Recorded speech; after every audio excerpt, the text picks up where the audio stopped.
करने जा रहे हैं। हम पानीपत से करनाल गए, मेरी गाड़ी अलग खड़ी थी। मैं मोहनलाल बडोली जी से जब मैंने मुलाकात की, उन्होंने बड़ी अच्छे ढंग से मेरा जो स्वागत किया, मेरा मन गदगद हो गया। तो 30 साल में भी मान सम्मान जो भारतीय जनता पार्टी ने, जो कांग्रेस सरकार ने नहीं दिया, कांग्रेस के नेताओं ने मुझे नहीं दिया, वो आज मान सम्मान मुझे मोहनलाल बडोली जी ने जो दिया, मुझे 1 मिनट में कहते के साथ ही अपनी गाड़ी में मुझे बिठा लिया गया और करनाल से हम सीधा कुरुक्षेत्र से लेकर के 3 जनसभाओं में मुझे शामिल और स्टेज पर बिठाकर मेरे को जो मान सम्मान दिया गया, उस बात से मैं बड़ा प्रभावित हुआ। ये कल की बात है।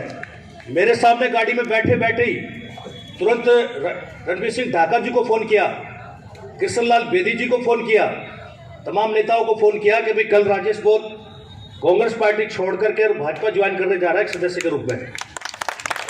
मैं आज इस स्टेज के माध्यम से आप लोगों को भारतीय जनता पार्टी के हमारे भाई राम अवतार जी वाल्मीकि जो चुनाव लड़ रहे हैं और हमारे वार्ड नंबर 3 से पार्षद हमारी भाभी, हमारे बड़े भाई सतीश की और हमारे डॉक्टर रामधारी जी की पुत्रवधू जो है चुनाव लड़ रही है, मैं आपको शोभा जी को मैं स्टेज के माध्यम से विश्वास दिलाता हूँ कि इनको भारतीय जनता पार्टी के जो भी वरिष्ठ नेता मेरी जो जिम्मेवारी लगाएंगे, वो जिम्मेवारी से कभी पीछे नहीं हटूंगा साथियों।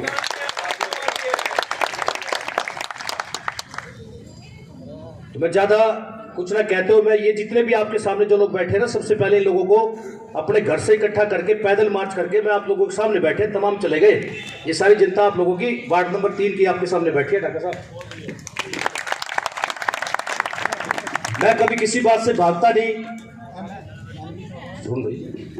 मैं कभी किसी बात से नहीं भागता साथियों। ना मैं कभी झुकता हूं, ना कभी बिकता हूं, ना मैं कभी रुकता हूं। लेकिन मैं भाजपा के वरिष्ठ नेताओं से मैं एक प्रार्थना करना चाहूंगा। मैंने बडोली साहब से भी गाड़ी में बैठे बैठे मैंने एक रिक्वेस्ट की थी कि सिर्फ वाल्मीकि समाज का मैं एक छोटा सा कार्य करता हूं, बस इतना ही चाहता हूं कि आपके पार्टी में जो मुझे मान सम्मान जो मिलना चाहिए ना, वो मुझे मान सम्मान मिल जाए। बाकी मुझे किसी चीज की कोई जरूरत नहीं है।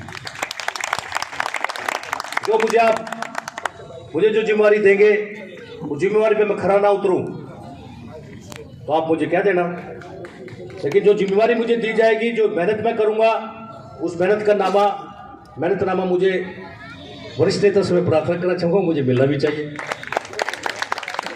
हाँ, जो जिम्मेवारी मुझे लगा दोगे ना, वो जिम्मेवारी में मैं खरा उतरूंगा। तो मैं इस इलाके के 36 बिरादरी के लोगों से मैं प्रार्थना करना चाहता हूं कि 2 मार्च को छोड़ दो ही भाषा हाथ के हालात को। बोलते ना कि हालात बदलेगा,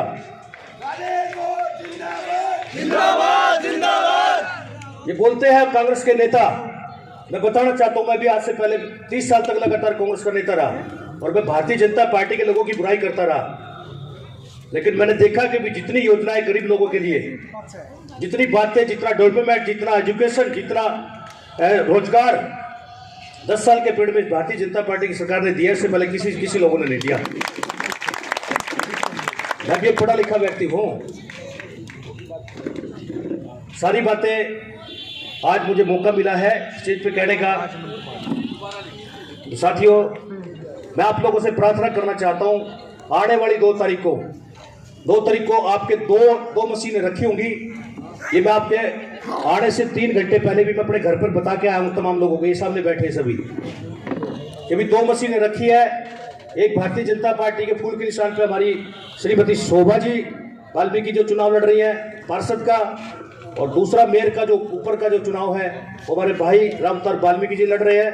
उनको दोनों को हम इस इलाके से आपको पूरी जीत के हिसाब से आपको मैं विश्वास दिलाता हूँ। इस पूरे इलाकों के जितने 12 बूथ है ना, 12 बूथों को मैं खुद देखने का काम मैं करूंगा। इस इलाके में वार्ड 3 में 13,358 वोट है साथियों। 13,358 वोटों में से आप देख लेना कि आपको जितनी वोटें, मेरी मेहनत से जितनी वोटें आएंगी, क्योंकि मुझे सिर्फ 1 दिन का ही टाइम मिला है। कल मेरे को कहा गया था, आज मैंने ज्वाइन कर ली। और इससे पहले मैं एक बात और आपको पते की बताना चाहता हूं। विधानसभा चुनाव में पार्टी के वरिष्ठ नेताओं ने मुझे कहा 5 अक्टूबर का चुनाव था और 3 अक्टूबर को मेरे को कहा गया, जिसमें हमारे भंता जी महाराज, शमशेर सिंह जी कलिंगा, वाल्मीकि समाज के जो वरिष्ठ आदमी थे ना, वाणे से भी थे, हमारे अनुसूचित जाति मोर्चा के अध्यक्ष उन्होंने मुझे बार बार कहा कि वो साहब आपके यहाँ 3 तारीख को हमारे माननीय मुख्यमंत्री श्री नायब सैनी जी मेरे यहाँ पर मुझे आशीर्वाद देने के लिए और मेरे घर जलपान का मुझे आशीर्वाद देने के लिए आ रहे थे और मुझे विश्वास दिलाया गया था कि भी आपको पार्टी में आप आओगे तो पार्टी में आपको सरकार में भी आपकी हिस्सेदारी और भागीदारी आपकी सुनिश्चित की जाएगी। तब मेरे में भी दिमाग में फितूर था कि भी कांग्रेस भाजपा जा रही है और कांग्रेस आ रही है, लेकिन उसका उल्टा इन लोगों की गलती की वजह से हुआ है, जिसका नतीजा आज मैं इस बात से भी बड़ा खुश हूं कि भी माननीय मुख्यमंत्री महोदय ने जो अंत्योदय तक का जो इनका जो अपने हमारे भारतीय जनता पार्टी का जो मिशन रहा है, इन्होंने कहा था कि भी अंतिम छोर तक गरीब परिवार का जहां तक भी गरीब व्यक्ति जहां तक अंतिम कैटेगरी में पड़ा है, भारतीय जनता पार्टी की उसको मुख्य धारा से जोड़ा जाएगा। ये मेरी आप लोगों से प्रार्थना है। बहुत से ऐसे काम है, मेरी डाका जी से मेरी एक प्रार्थना है कि जब भी इस इलाके में किसी योजनाओं का बहुत योजनाएं बढ़ाई है मुख्यमंत्री नायब सिंह सैनी जी ने गरीब लोगों के लिए, मैं इस बात से भी बड़ा मुख्यमंत्री जी की बातों से और इन कार्यक्रम से मैं बड़ा प्रभावित हूं। जो योजनाएं भारतीय जनता पार्टी के राज में अब बन रही है ना, इससे पहले साथियों 70 साल में कभी नहीं बनी। जितनी योजनाएं इन्होंने बनाई, चुटमुट योजनाएं बनाई, वो लोगों तक नहीं पहुंच पाई। आज जो योजना जो बन रही है ना, आज जो योजना गरीब आदमी जो जिनके कार्ड बने हुए हैं, जिनके पीले कार्ड बने हुए हैं, मैं साहब इसके बाद मैं बस समाप्त करूंगा। एक प्रार्थना करना चाहूंगा, इस इलाके के जो 36 बिरादरी के जो लोग हैं, गरीब जनता है, schedule caste backward class area है, स्लम एरिया है, इन लोगों के जो ना टोटल अनएम्प्लॉयड है, बेरोजगार हैं, मेरी आपसे प्रार्थना है स्टेज के माध्यम से इन लोगों के पीले कार्ड ना काटे जाए, टर्म कंडीशन सरलीकरण किया जाना चाहिए, मेरी ये प्रार्थना है। ज्यादा कुछ न कहते हुए मैं आपको स्टेज के माध्यम से विश्वास दिलाता हूं कि इस वार्ड से ना 13,358 वोटों में से जितनी भी वोटें, कम से कम 5-6 हजार वोटों से सोनिया जी, शोभा जी का और हमारे भाई रामतर वाल्मीकि जी का जो पूरे समर्थन के साथ इस इलाके से एक वोट भारतीय जनता पार्टी के खाते में जाएगी।